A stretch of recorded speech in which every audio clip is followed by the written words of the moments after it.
Jerusalem, who will tell us about discrete approximations in the continuum of combinatorial transverse intersection algebra. Thank you. Well, it's a pleasure to be here. Thank you for inviting me. It's a very interesting conference. It's my second time in Edinburgh. It seems I was here in 1986, a conference on mathematics and industry. But, Edinburgh is just as lovely as it was then. So I'm going to be talking about discrete approximations to the continuum. And in particular, there will be 4 different models that we'll be talking about. So it'll be approximations to the algebra of differential forms, in fact. And our motivation will be the study of certain PDEs, discretization of PDEs. So this is an ongoing long-term project of Dennis Sullivan over 5 years or so. Different parts that we're going to talk about today are joined with Daniel Ann, Ronnie, Nia Gadish, Itai Grunietsky, Nissim Renade, Mela Siboni, and Dennis, of course. So the idea is to find more natural models of discretization of equations such as Navier-Stokes. Today we'll be talking about Euler's equation. And that's an equation for PDE for a vector-valued function, velocity of space and time. So it involves derivatives with respect to space and time. And we want to talk about discretization in the spatial direction. So what one wants is an ODE evolution in time of a function on lattice points, which somehow preserves the important features of the solution. So the standard discretization would take a partial derivative in the spatial direction to a divided difference, or perhaps a symmetrized divided difference. And the problem with that is that there are different equivalent forms of the equation. So these are 2 of the standard forms, the convective form and the conservative form. They are equivalent in the continuum due to some vector calculus identity. But as soon as one discretizes, these identities fail. And so you have different equations and different discretizations, and they may indeed behave differently numerically as well. So the fundamental problem is fundamental identity. Vector calculus is the derivative of the product. Even in 1 dimension, that fails. So you do not, if you use the standard divided difference, same with the symmetrized one, you do not have the product rule. You can fix it so that you do have the product rule, but every fix has a disadvantage. So here we fixed it by changing the g to g of x plus h, but we didn't change the f. So this is asymmetric. You could do it the other way around. Or you could leave it being not valid, you don't write the standard terms down, and then you have an error term. Either way, you have to deal with the fact that Leibniz doesn't hold on the nose. Instead of playing around with the different possibilities, let's try and use a bit more intelligence the ideas of algebraic topology. So we go back to a differential equation, and the function we're solving for is a vector-valued function of space and time. Doing discretization in the spatial direction. So we want to think of that instead as a time-dependent differential form. And then we have operators d, wedge, and star. And Navier-Stokes, or Euler's equation at least, can naturally be written in terms of these operators. So the problem then becomes to find a natural way of discretizing the differential graded algebra of differential forms. What that means, in particular, we want to keep the 3 basic properties. It needs to be graded commutative, associative, and Leibniz. So that's what that means. I don't think I need to explain. The grading, of course, is by the degree of the form. Unfortunately, though, according to folklore, it's impossible to do this. So it's impossible to find a homologically faithful finite dimensional model which preserves all 3 properties. So you have to give something up, and then, of course, you have a problem. So we will discuss 4 different ways, 4 coming from 3 ways come from dropping one of those assumptions and then correcting it by some sort of iterative procedure, which gives you an infinity structure. Then, of course, it's not finite dimensional. So the resulting object will be an infinity algebra, or you can think of it in terms of a sequence of finite dimensional models, and you have some quantitative analysis of the error terms. Or in the fourth model, well, we'll try and have it all ways, but of course we have to drop something else. Okay, so here's the first way. This is a lattice model of hydrodynamics. In fact, Euler's equation that Dennis Sullivan proposed in 2018. The important feature is that it's based on a lattice which is bicolored. In other words, instead of using ordinary chains, it would be H-length chains, use two H-length chains, points, sticks, squares, and the cube, but they're all with a 2H parameter. Why? Because then there is a central point. So if you have a 2H square, then you have a 2H stick which shares the same center. You have a natural star operator, and you also can multiply in a natural way at the center. So you have some advantages at least. And then he wrote down two different, so we won't go into the details, he wrote down two different models, again, corresponding to the classical different forms of the Euler equation. In one model, you can't prove any invariance properties so easily, and in the other model, you can. It's a discretized version of the statement, with the formulation of the Euler equation, that the vorticity is transported by the flow, and there's also some sort of energy conservation. Sorry, what was the brackets? Yes, well, as I said, I didn't really tell you everything. So the brackets it's some way of going between a vector valued zero chain. So that means at vertices you have a vector, and a scalar valued one chain. So you take the components and you put them on edges. Okay, with the same set, but I didn't want to go into the details. It's just, yes. Basically using boundary, co-boundary, and nicely wedge. Yes, apart from that, brackets, as you say, it's slightly unusual operation. Okay, so these were put on the computer, and it was found that one model, the momentum model, the first one, blows up fairly quickly, and the second one, it behaves much better, and that's because there is a discrete energy conservation law, and therefore it's more stable. But still, there's no particular naturality in the formulation, and also there's no what you could call a renormalization map going between different scales. This is more of a classical form of discretization. Okay, so let's concentrate on the algebra rather than the differential equation.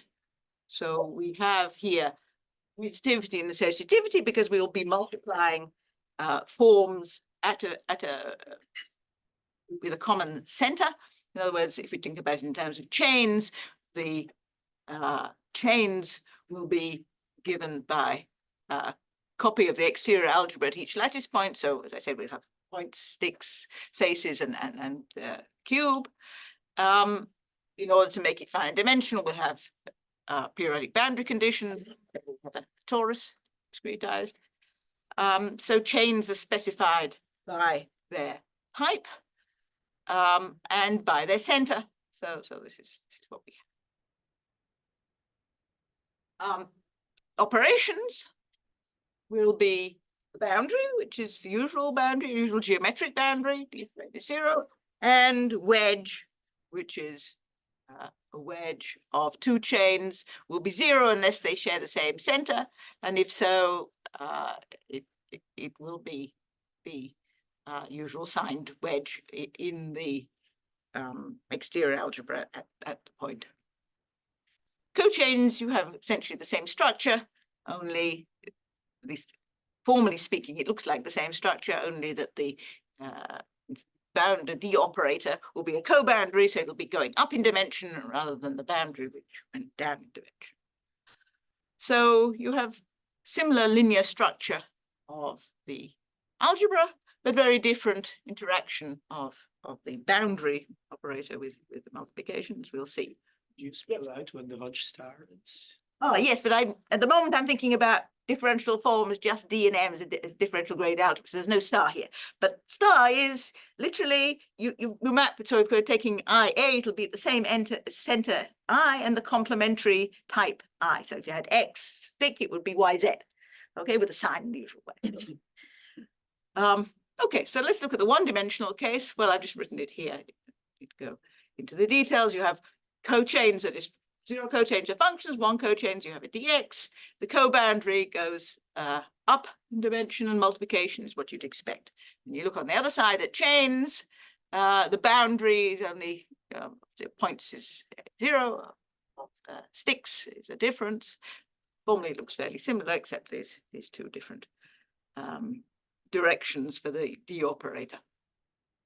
Okay, so in general, what is the theory that we have behind this? Supposing we have a graded vector space on which there is a commutative associative multiplication. We already know that the D we're writing down is not going to satisfy Leibniz, but it does have square 0 and be plus minus 1 graded. So how can we measure the error from Leibniz?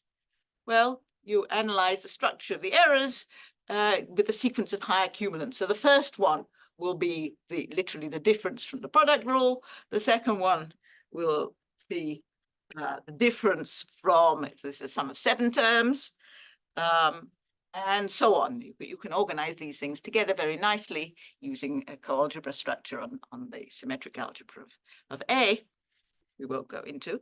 But suffice it to say that D2 here, this first cumulant is the error from Leibniz. If D2 is 0, you have a DG, you have a DLA, a differential graded algebra. And if D3 is 0, then you have a BV algebra, Vitalim-Vilkovitsky algebra. And you can carry on making a sequence of these. Apart from other structures, so we proved with Dennis that depending on which of the two models we look at, you have a different structure appears here. So if we analyze these errors, when you take cochains with the co-boundary and the wedge, then the kth higher error term is a multiple of h to the k minus 1. Whereas if you take chains, there's a factor of h to the k minus 2 appearing here. So what does that mean? It means in the first case, when k is 2, so what was k is 2? K is 2 is the error from Leibniz. Then already when h goes to 0, this will go to 0. So that means that when h goes to 0, you approach the differential graded algebra Leibniz is satisfied of differential forms. On the other hand, if you take chains, you have k minus 2 here. When k is 2, looking at the error from Leibniz, as h goes to 0, this is finite. And this is what we had mentioned yesterday. This is the Lie bracket of vector fields. When you look at D3, that will go to 0, which means you actually have a BV algebra, not vector fields. Okay, so that's the analysis along with the quantitative analysis of the errors in this model.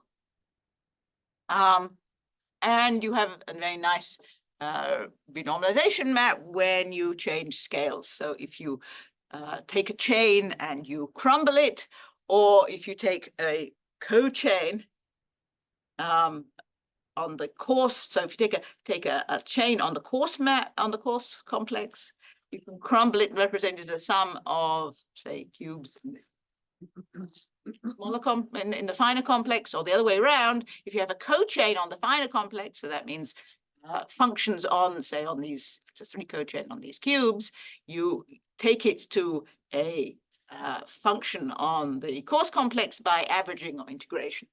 So these are the natural maps that go between structures here. And then you find that there are chain maps which intertwine with all the error terms, the higher cumulants, and if you pack the structure up neatly, then you'll find a nice algebraic way of saying that. So the point is that these chain maps naturally intertwine with D because that's the basis of great topology, but not with M. So in other words, the average of the product is not the product of the averages, and the difference there will be some sort of cumulant structure. So if you define. What was crumbling map? Crumbling, so the crumbling map is just if you take a big square or a big cube, crumble it into the pieces of which it's made up in the finer complex. So you just represent the big cell, the big chain, as a sum of pieces. So that's going from coarse to fine. Okay. So, I mean, if you had an example of just a function or just No, it's the other way. That's for chains. I see. Chains you have to integrate or average. Okay, got it. Okay. So I'm saying, Okay. this I'm saying for cochains. So you average of yes. And you can represent it in the right if you go to the coalgebra or symmetric coalgebra of A, then you can represent all this very nicely in terms of people intertwine this. So we won't go into the details, but the story works. Okay, so that was what happens if you try and emulate, use ideas from algebraic topology to emulate differential forms or chains. You have commutativity and associativity, but you lose Leibniz, and instead you have some sort of a structure which tells you precisely how much you've lost. Let's now try and do something else, put Leibniz back in again, which is more classical point of view. And well, what do we have? So if we look at just the one-dimensional situation, zero cochains are functions on vertices, one cochains are functions on edges, and we want a multiplication that will be graded. So zero cochains times zero cochains should be zero cochains. Okay, that's no problem. You just multiply at a point. As soon as you start trying to multiply a zero cochain by a one cochain, you should get a one cochain, and you have to make a choice. If you want to evaluate on this edge, you're going to have to combine it one way or the other. Okay, there's no center here, but even if you did have a center, that wouldn't really help out.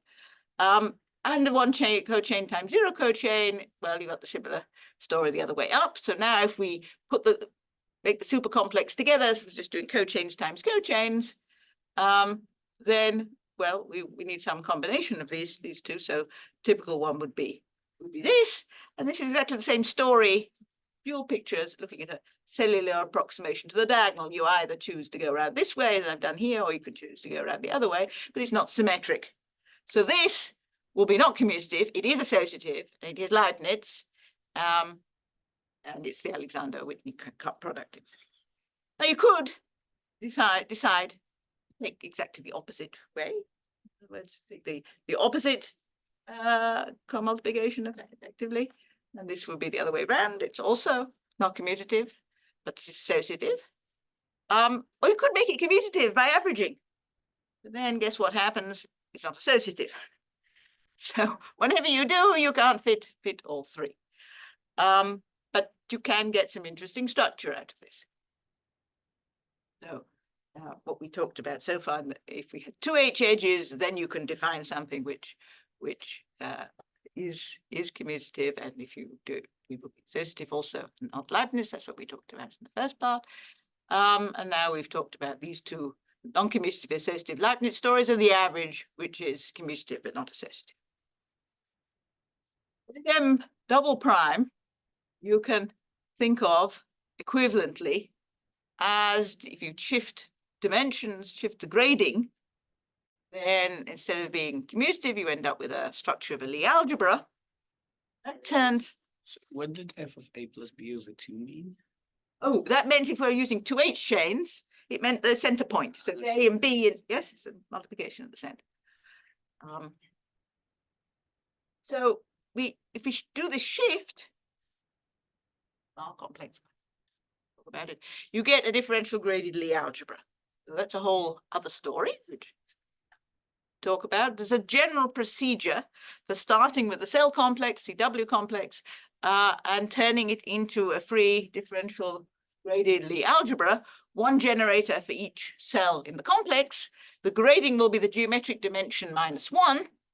And the d operator, so again, we always want d squared to be 0, that we never break.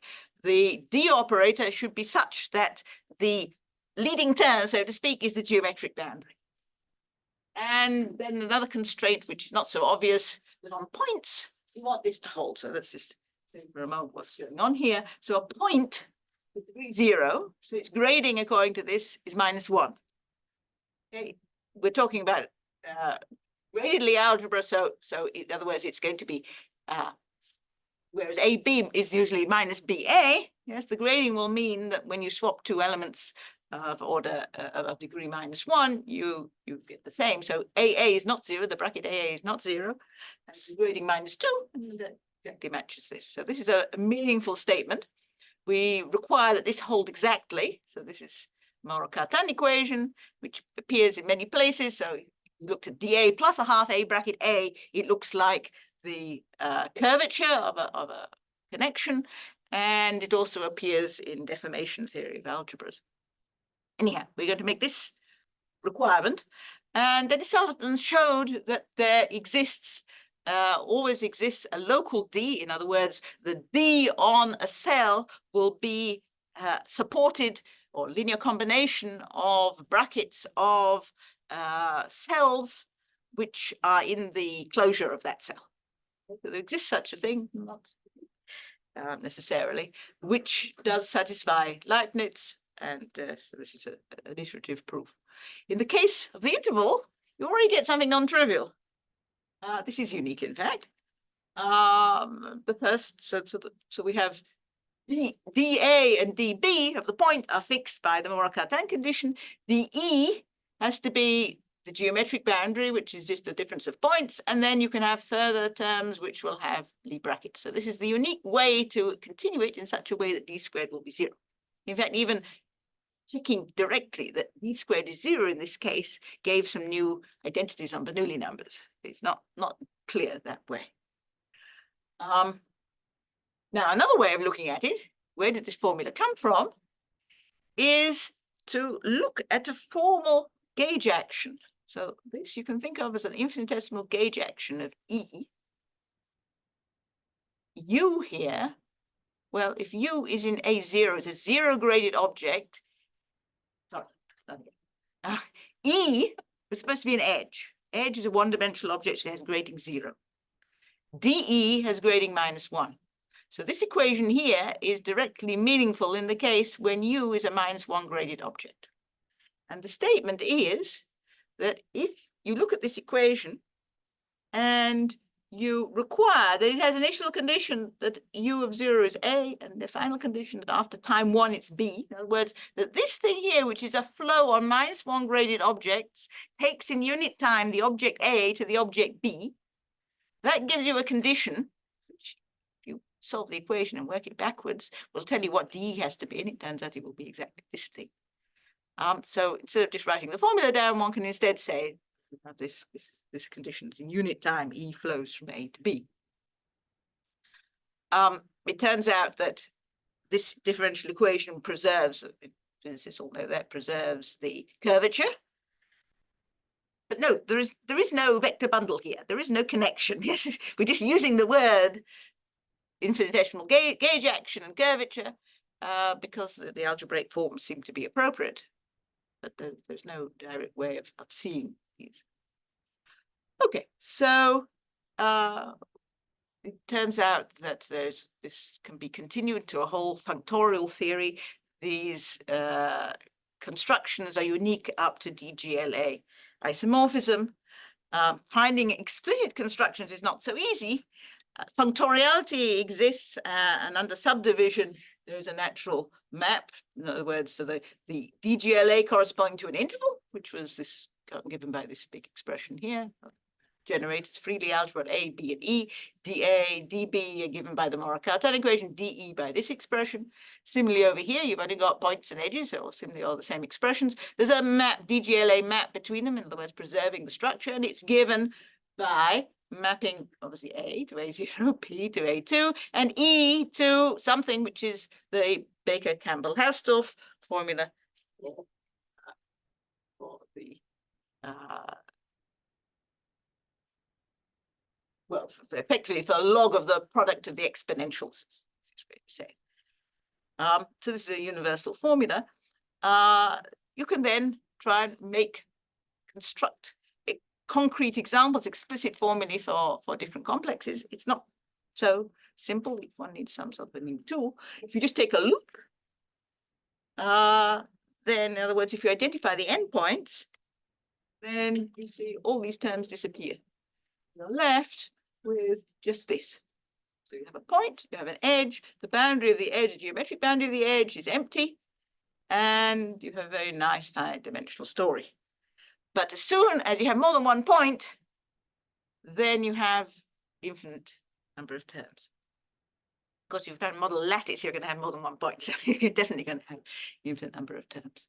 Okay, so disk again, you only want one point, then you have a very nice formula. As soon as you have more than one point, then it gets much more complicated. So here's a formula you're taking this story and just inserting the point, and then as you're just splitting this edge using functoriality, you can write something down. But now this isn't symmetric because you've somehow chosen to split the edge by adding B in the center, but you could have chosen to split a circle by adding A in the center, and you'll get something different. To make a symmetric one, you have to work somewhat harder. There is a way of doing it, and so on. So these are various works for the triangle. Again, you have to start again. And you can go through some sort of procedure and to make a symmetric model. The procedure, just as we had averaging. So if there's a general statement that if you have a gauge flow, the one we wrote down before, of an element which takes A to B in unit time, and you're also given that another element, H, takes A to the same B in unit time, those that I wrote down before, then there's a unique way of picking somehow an average between the two. Half of G plus H will not take A to B. But this funny expression here, turns out, is symmetric in G and H. And its first term, the term without brackets, will be a half A plus B. It's a universal formula, and it will always take A to B under the gauge H. And similarly, there's a formula for an average of n terms, which does this. And its first term, it's an interesting structure here. And that can be used to find more free cells. I should say there's very related work of Felix, Murillo, and Tanre on general structure of DGLA models of this type. They use slightly different constructions, and well, they weren't so explicit as what we were doing, but they showed how this relates to the general generalizations of rational homotopy theory in a non-simply connected setting. So we used their work in some of these constructions too. Okay, so we've seen what happens if you force commutativity and associativity, and then you've dropped Leibniz. You've seen what happens if you insist on Leibniz, but then you had to drop one of the other two unless you go to some sort of infinite story again. But we really don't want that. We want to be able to model something on a computer. We need it to be finite dimensional. We need commutativity, associativity, and Leibniz. So we want to somehow have it always. Obviously, we're going to have to drop something. So let's start again. This particularly works. The structure that we need is only we only want to be able to have enough structure in order to be able to model, say, Euler's equation. So there is another formulation of Euler's equation using what's called a fluid algebra. Let's discuss that. So a fluid algebra is just a linear space along with certain structures. So a positive definite inner product, that's a metric. A non-degenerate symmetric bilinear form, that will be the linking form. I'll write down what these are in a moment. And an alternating trilinear form, which is triple intersection form. So these we should think of them, the classical example of this, you should think of it on one forms. Okay, so you take, time being, let's just say one forms, you can ignore whatever in here, it's co-exact one form, but just one forms. Then the metric would be integrating over your compact manifold. So here is periodic boundary conditions, it would just be a torus. You just wedge with the star, so that's the metric. Linking form is this, again, one form, wedge with a two form, three form. And here you have three one forms. So these are the three structures. Of course, this is infinite dimensional. And that's all you need to form a fluid algebra. What's so nice about a fluid algebra? That you can write down in a fluid algebra a form for Euler's equation always. So go back to what I wrote here. The symmetry of the linking form requires the use of Leibniz. So if you swapped A to B, you would get the integral of B wedge dA. Okay, the difference between A wedge dB and B wedge dA is D of A wedge B. So to integrate D of A wedge B, then you use Stokes' theorem to say something about what is on the boundary, or that it vanishes. So intrinsically in this statement here, you are using some form of Leibniz. And intrinsically in the statement that this is an alternating trilinear form, you are using commutativity and associativity. So somehow in here, we're using all these structures. Okay, and note that these two forms are related. Here we have star and here we have a D. So if we just change one by star D, then we would get from one to the other. And this is actually the curl operator, vector fields. Okay, so why is it useful to talk in this language? Because whenever you have a fluid algebra, whenever you have these three structures, you can write down an associated Euler equation. So this is an implicit evolution equation for an element of this vector space. And here is what it looks like. Not very obvious what it means.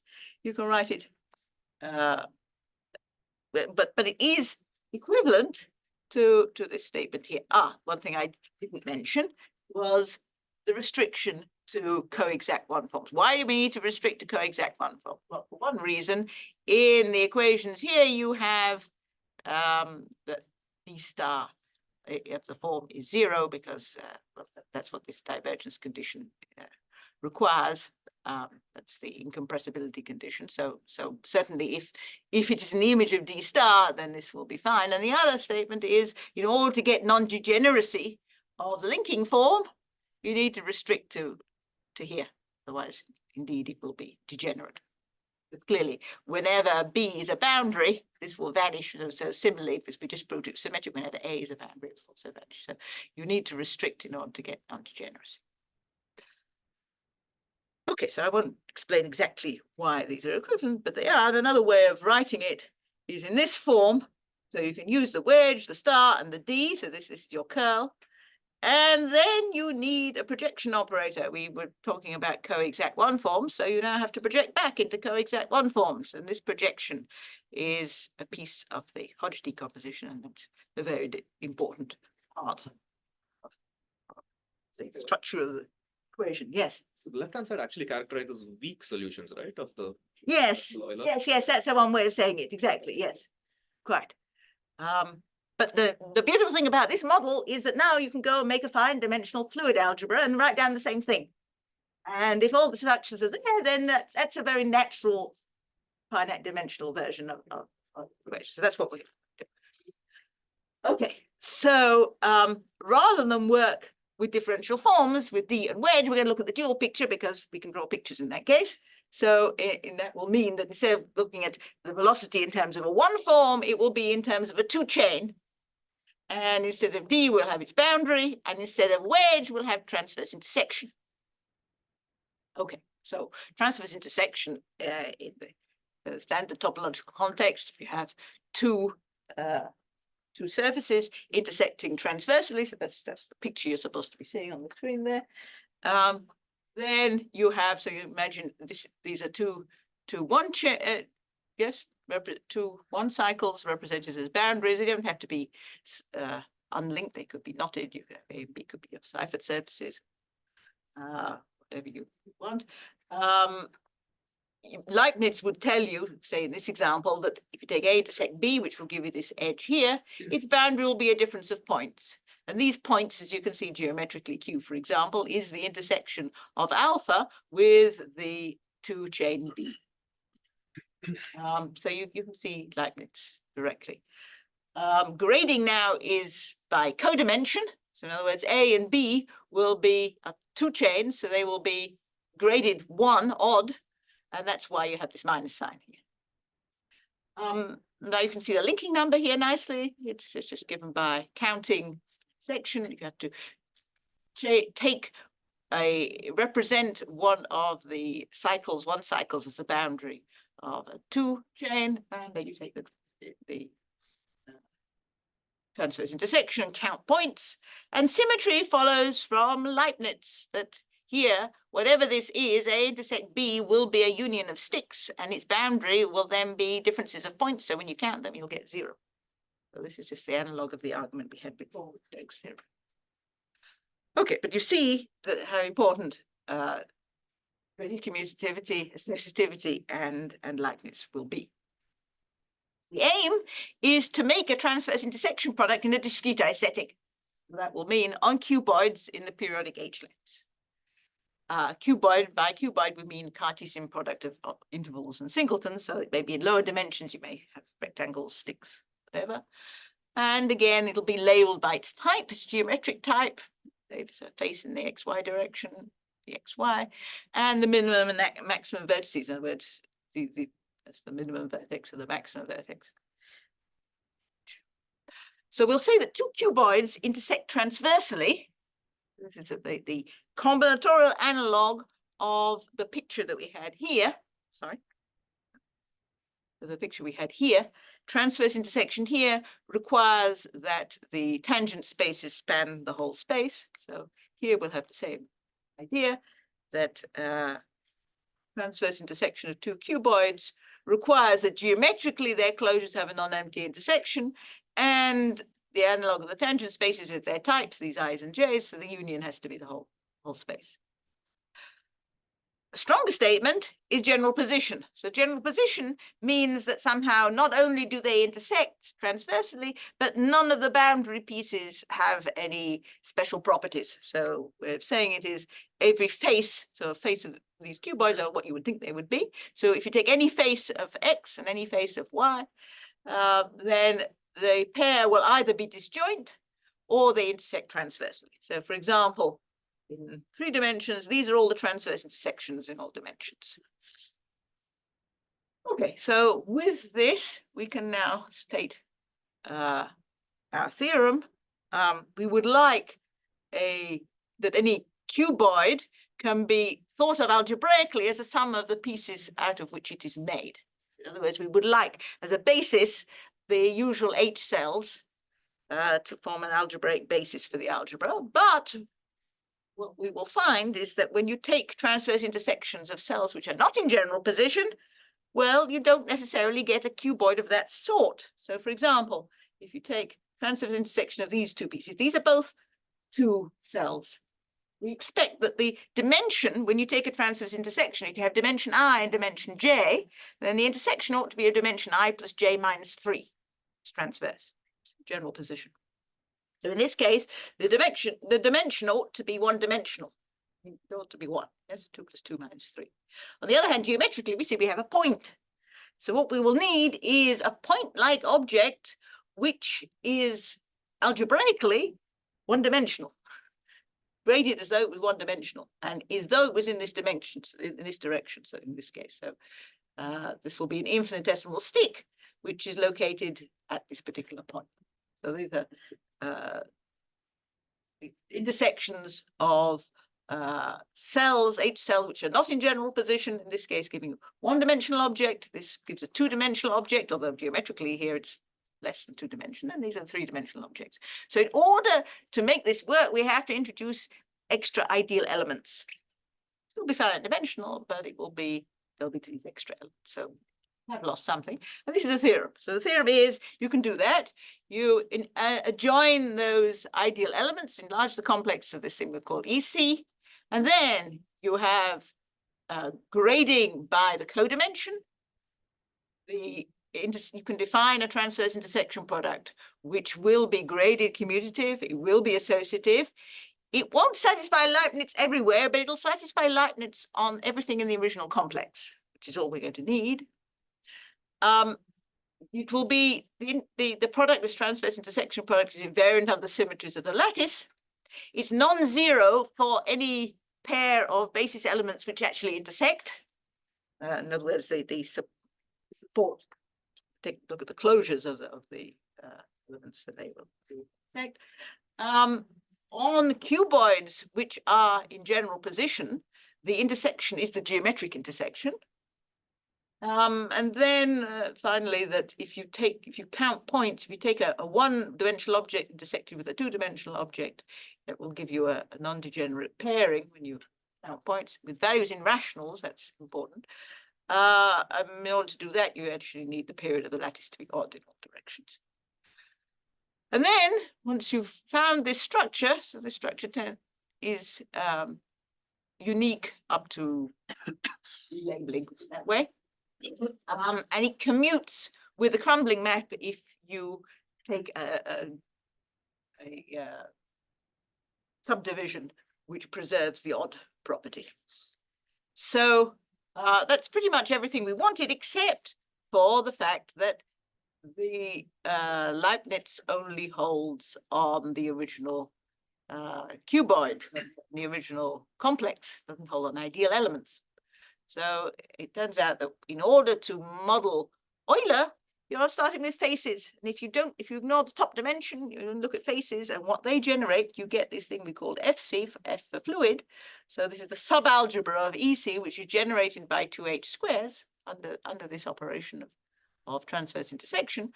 Then Leibniz will hold without reservation. So now we actually have an algebra here on which you have graded commutativity, associativity, and Leibniz. So grading is by codimension, said.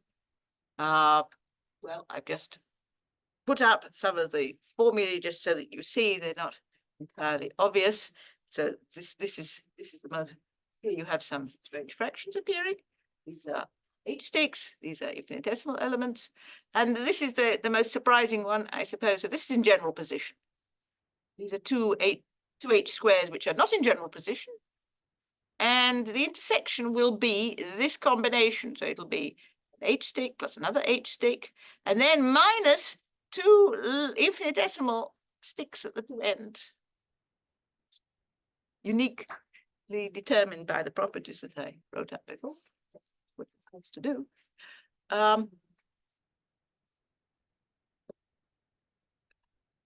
So go back to our fluid algebra. We need to construct a high-dimensional fluid algebra. How do we do that? So this will be the discrete example. Just like before, we had co-exact one forms. Now we'll have these image of star D, or D star effectively, on two chains, but these will be 2H2 chains. And these are the structures of the fluid algebra. So there is a star operator on 2H squares, for example, going to a single 2H square to the stick. There is no star defined on infinitesimal elements, but we will not need stars on infinitesimal elements. So it's a very delicate balance to only need the structures we have when we have them. The linking form is defined formally again by the same formula, and it's the oscillating trilinear form. So again, we're using the associativity. Here we're using Leibniz in order to make this symmetric. And here we're using the star, but we only need that on the 2H squares. Sorry, can I ask a question? I'm confused. What's the formal definition of fluid algebra in terms of these three operations? I mean, without referring to differential forms, can you? Well, sorry, did you get there? Sorry. So going the wrong direction. Sorry. The formal definition is exactly what I wrote here. That's not very informative. Of the algebra, you said. Right, you have three operations, and then presumably you have some consistency kind of. Well, that was what was given in the theorem. Yes. So if you look at the complex up to degree 2, so it will consist of all 2H squares whose centers are on the H lattice. Sticks will be H sticks and infinitesimal sticks in the three directions. You're not just 2H sticks. Points are points. Okay, those will be the generators of the chains, like the algebra. The grading will be by codimension. The boundary will be the geometric boundary. The boundary of the infinitesimal stick will be 0. That's all pretty obvious. Then the only thing I haven't told you is the intersection, the multiplication. Okay, so that's what I tried to write up here. Okay, so the intersection here, we have an intersection of a one cell with a two cells. So two cells are all squares. One cells are generated by H sticks and infinitesimal sticks.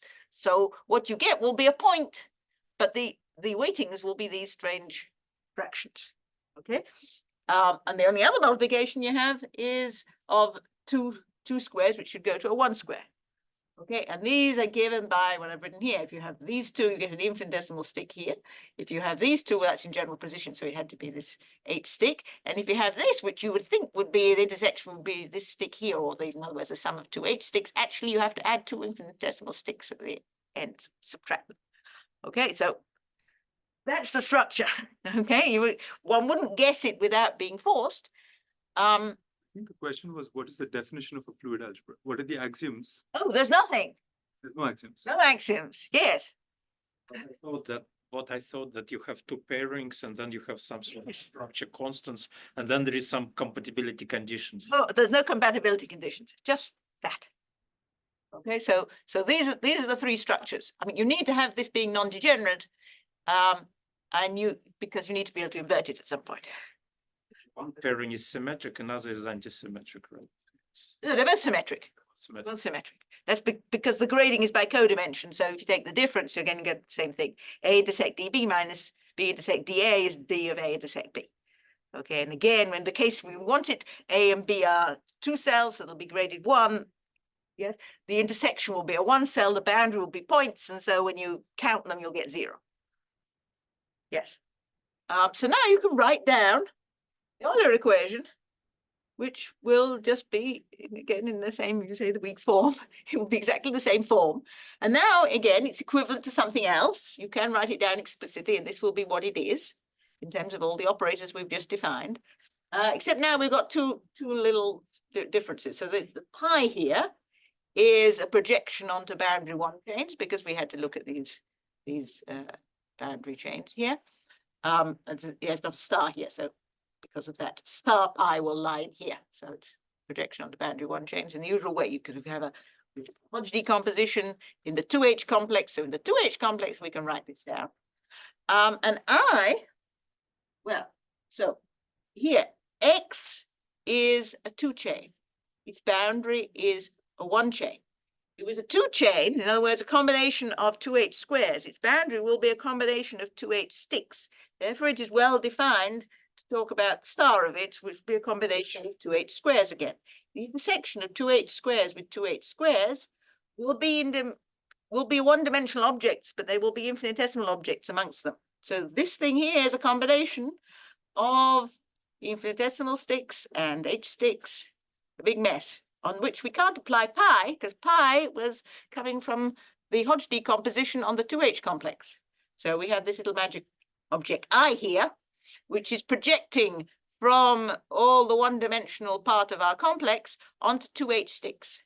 And it's uniquely determined by having the right intersection numbers with every 2H square. And that exists because, because of the, I guess, the metric. If the metric is positive definite, you could always find something here which will lies it in the 2H combination of 2H sticks such that you have this equality. So, so this is the equation in explicit form, ODE, and you can run it. So we are in the process of doing that practically, numerically, and seeing what we get. So, so to conclude, we discussed several different algebraic structures, which all provide in their own way discretizations of the spatial algebra. So the first one was keeping commutativity and associativity, dropping Leibniz, and then investigating quantitatively the error terms that arise. Forcing Leibniz, then you have choices. You can either use Alexander-Whitney cup product, or you can, which will be not commutative but associative, or you can take the average and get something that's commutative, and then effectively you have a differential graded Lie algebra, and you have this strange formalism like decimal gauge actions and curvature and connections, although actually the geometry isn't there. Or you can do what we did this last part and introduce infinitesimal elements. So in a sense, you can say you've lost the cohomology the homology won't be exactly the same because you now have infinitesimal elements, but we have just the right amount that we can ignore that fact. And write down our equation if what we want to do is write down Euler's equation. So this last one, as I said, is already under numerical testing. And well, what we hope next is to actually use the BV formalism of quantization to turn this, which is really only a discretization, into something which is perhaps an even closer approximation to Euler's equation. Thank you.